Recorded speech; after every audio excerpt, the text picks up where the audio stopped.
पिताजी सुंदर शिक्षा देते, लालन पालन करते। शास्त्र में लिखा है, माता वैरी पिता शत्रु जे न बालों पाठके। जो माता पिता अपने पुत्रों को शिक्षा नहीं दिलाते वो सबसे बड़े शत्रु होते। हमें अपने बालकों को समय समय पर सुंदर शिक्षा देनी चाहिए, सामाजिक भी, व्यवहारिक भी, व्यवसायिक भी, सभी शिक्षाएं देनी चाहिए। पढ़ाई लोग खूब पढ़ लेते हैं लेकिन समाज में कैसे उठा बैठा जाता है पता ही नहीं, इसलिए सभी शिक्षाएं दो। सुखदेव भगवान कहते हैं सुंदर पढ़ाई की, सबके विवाह हो गए, इन्होंने विवाह नहीं किया भरत जी ने। माता पिता ने खूब कहा कि विवाह कर लो, इन्होंने कहा विवाह करूंगा झंझट में पड़ जाऊंगा, बहुत झंझट होते हैं। सबके विवाह हो गए, सबकी पत्नियां आई, सब अलग अलग हो गए भैया। अब रोटी कोई किसी को नहीं दे। कुछ दिन तक तो भाभियों ने रोटी खिलाई, बाद में कह दिया ये कुछ करते धरते तो है नहीं, ऐसा करो इनसे कहो हम इनको रोटी नहीं खिला सकते। भाइयों ने समझाया, अरे भाई है कुछ नहीं करता, हम कर तो रहे हैं, इसी से गुजारा होता रहे। सुखदेव जी कहते हैं राजन परीक्षित, भाइयों ने कहा भैया तुम कुछ नहीं करते, ऐसा किया करो खेतों पर चले जाया करो, खेतों की रखवाली किया करो।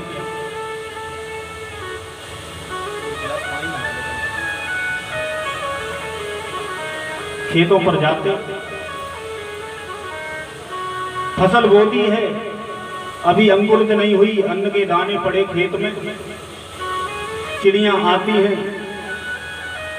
भाइयों ने भेजा कि खेत की रखवाली करना। मन में सोचते हैं कि प्रकृति में जिसको भगवान ने बना के भेजा है वो सभी भगवान के तो हैं, और मैं किसी को खिला नहीं सकता तो किसी को मारने का मुझे क्या अधिकार, मैं क्यों मारूं? जिसने मुझे बनाया उसी ने तो ये सब संसार बनाया, चिड़ियों को बनाया, पक्षियों को बनाया।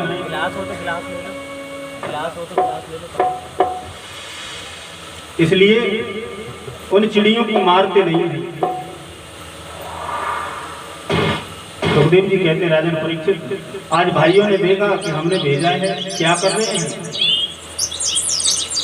तो चिड़ियों से कहते हैं आओ खूब खाओ, तुम भी भगवान की, मैं भी भगवान का, अन्न भी भगवान का है। और जब भाइयों ने आकर के देखा तो सभी चिड़ियां खेत में लगी हुई हैं और ध्रुव जी मेड़ पर आंखें बंद किए भगवान का भजन कर रहे हैं,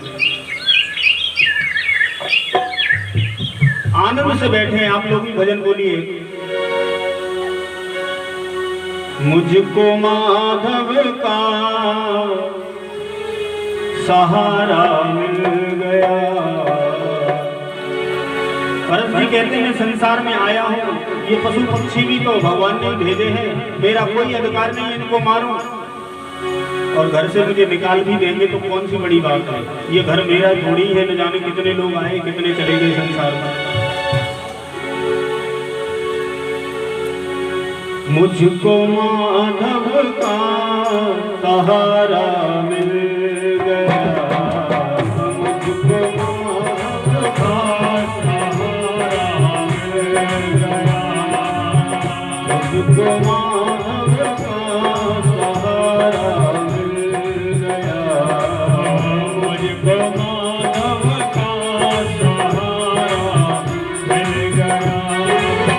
मेरी किस्ती को किनारा मिल गया, मेरी किस्ती को किनारा मिल गया, मुझको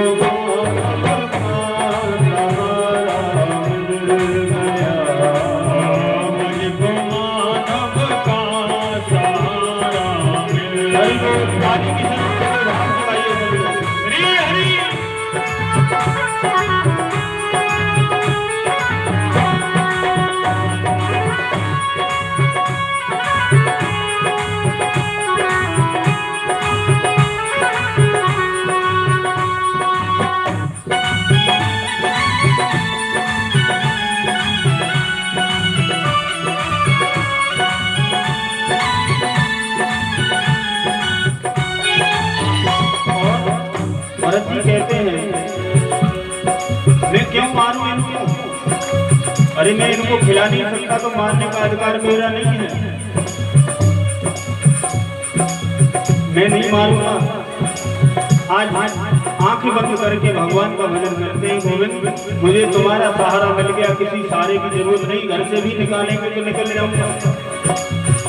मैं किसी के द्वार जाऊं इसलिए, मैं किसी के द्वार जाऊं इसलिए, मैं किसी के द्वार जाऊं इसलिए, मैं किसी के द्वार जाऊं इसलिए, मुझको माधव का द्वार मिल गया, मुझको माधव का द्वारा मिल गया।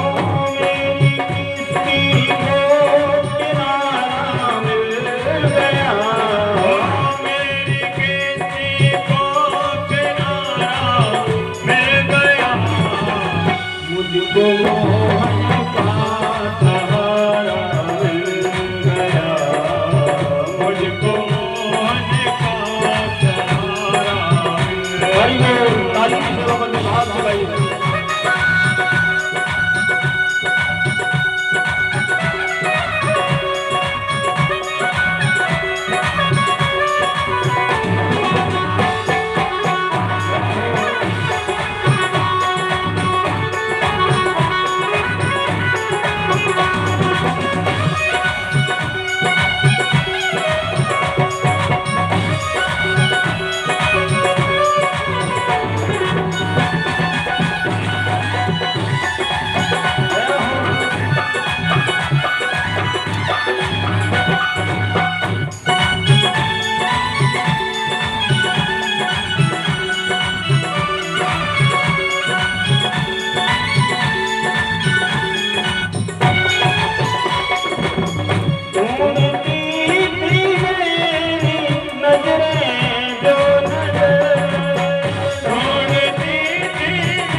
नजरों को नजारा मिल गया, मेरी नजरों को नजारा मिल गया, मेरी किसी को किनारा मिल गया, मेरी किस्ती को किनारा मिल गया, मुझको माधव का सहारा मिल गया, मुझको माधव का सहारा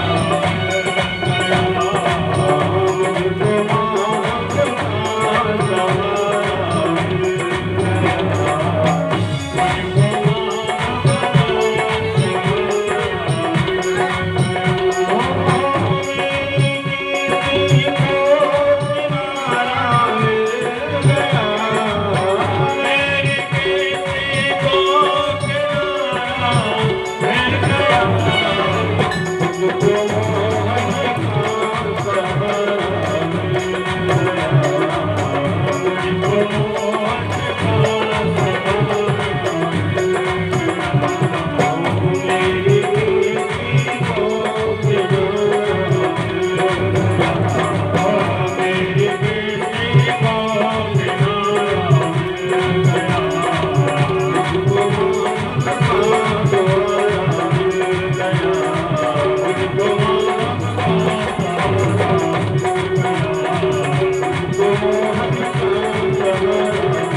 भगवान की जय, जय जय श्री राधे श्याम।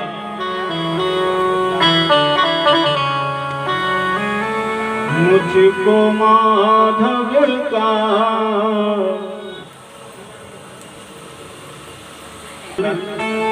लेकिन मैं इन पक्षियों को नहीं मारूंगा। भाइयों ने आकर के देखा तो खेत की मेड़ पर भरत जी बैठे आंख बंद करके।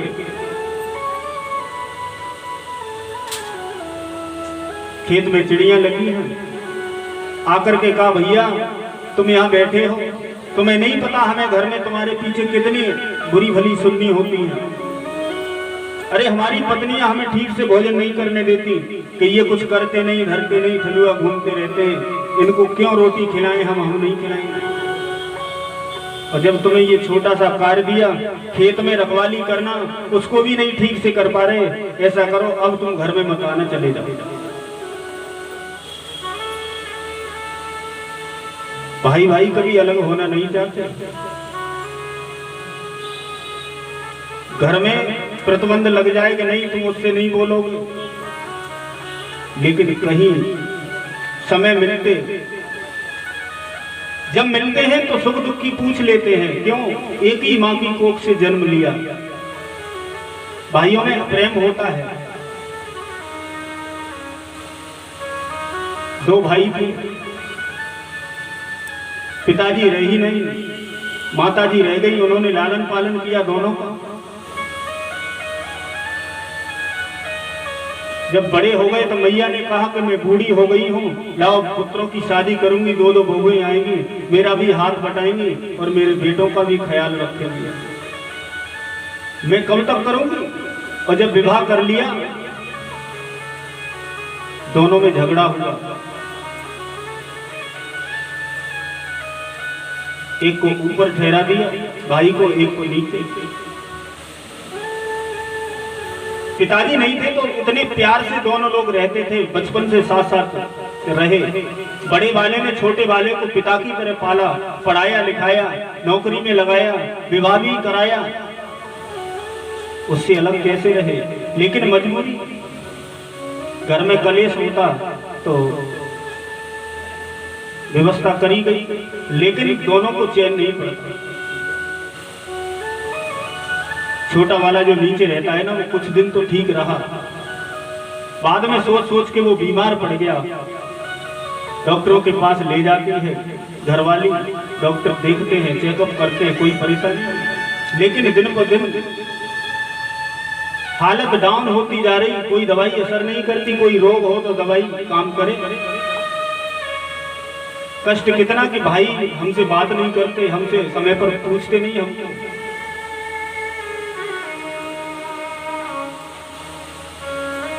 लेकिन डर की वजह से, पत्नी की वजह से एक दूसरे से बात नहीं करते। दोनों एक ही घर में रहते। बड़े वाले आते काम करके सीधे धीरे से ऊपर चले जाते, छोटा वाला आता अपने नीचे लेटा रहता, बीमार है। बड़े वाले को पता है कि आजकल मेरा भाई न उठ पा रहा न बैठ पा रहा, लेकिन इतना मजबूर है वो नीचे नहीं आ सकता, उसका हालचाल नहीं ले सकता।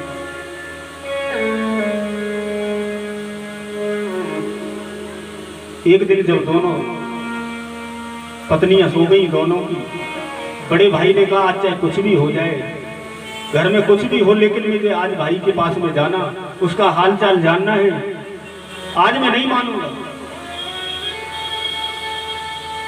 जब सो गए घर वाले सब, तो धीरे से आया उतर के नीचे। छोटा वाला भी सोया नहीं, उसे तो दिन रात चैन पड़ता ही नहीं कि भैया जो मेरे पिता की तरह मेरा ख्याल रखते थे, आजकल मुझसे बात भी नहीं करते ठीक से।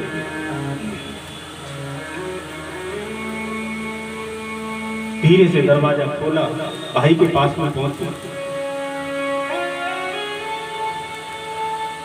भाई से कहा क्या हो गया तुझे? जो ठीक से उठ नहीं पाता था दौड़ करके गया, चरणों में गिर गया, बोले मुझे कुछ नहीं हुआ, इतने दिन से आपने मुझसे बात नहीं की।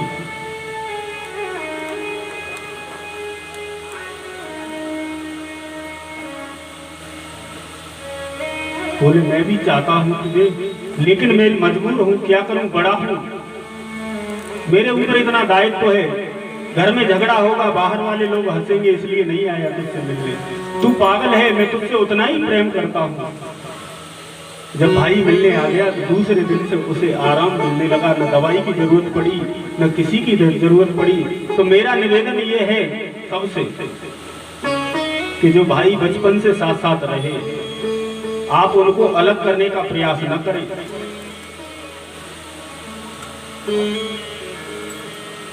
भाई भाई होता है, कहीं भी रहे, कैसे भी रहे, कितना भी झगड़ा हो, समाज में यदि अपने भाई को झगड़ा करते देखेगा तब उसके साथ खड़ा हो जाएगा बिना सोचे समझे। मैं तो यही सबसे निवेदन करता हूं, करूंगा कि आप लोग आए, ससुराल में जाओ, बहनों से कहना मेरा कि आप शांति से रहो, कहीं भी रहो, एक दूसरे को अलग मत करो। जहाँ सुमति रहती है, जहाँ सलाह रहती है, जिस घर परिवार में एक रहती है, वहाँ अपने आप सब कुछ व्यवस्थाएं होती हैं। गोस्वामी तुलसीदास जी लिखते हैं, जहाँ सुमति तहाँ संपत्ति नाम, जहाँ विपत्ति तहाँ जहाँ सुमति तहाँ विपत्ति निदान। जहाँ सुमति होती है वहां सब संपत्तियां आती हैं, सभी देवताएं उस घर में वास करते हैं, देवता। और जहाँ लड़ाई झगड़ा होता है वहां देवता भी नहीं रहते। घर में क्लेश होता है, वहां पर कलयुग वास करता है।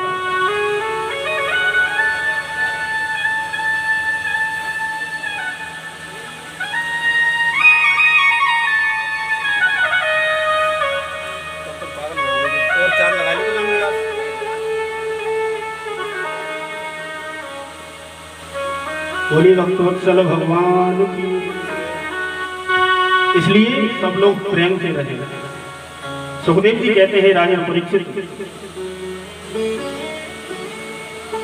भगवान ने तो गिने चुने लोगों का अपने हाथों से उद्धार किया, लेकिन भगवान के नाम ने अनेकों का उद्धार किया।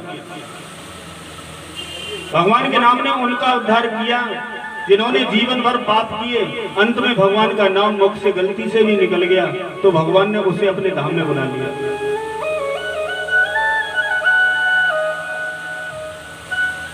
गोस्वामी तुलसीदास जी बड़े सुंदर भाव में लिखते हैं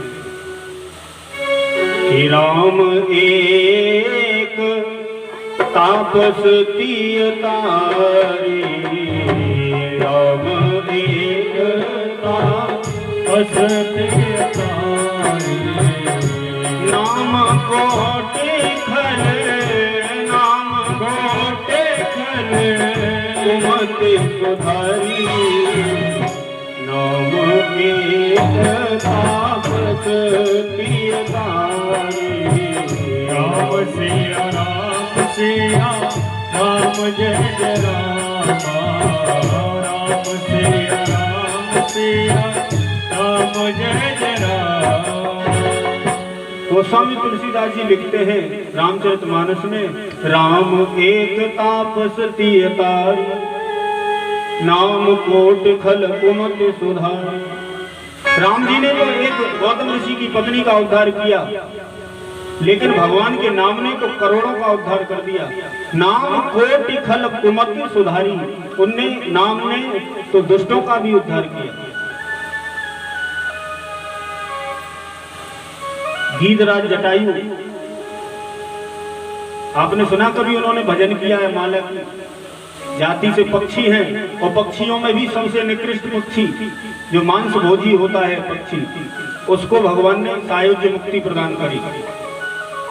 काय की बदौलत रावण से युद्ध किया, पंख कट गए तो नीचे जमीन पर पड़ा, केवल एक ही शब्द कहता है राम राम राम, इतना इतना कहता रहा। तो राम जी ने आकर उसे जो दशरथ को गति देनी थी बाद में, वो गीधराज जटायु को पहले दे दी। तो किसी भी अवस्था में लो, कैसे भी लो, भगवान का नाम लो। भगवान का नाम सदैव कल्याणकारी होता है।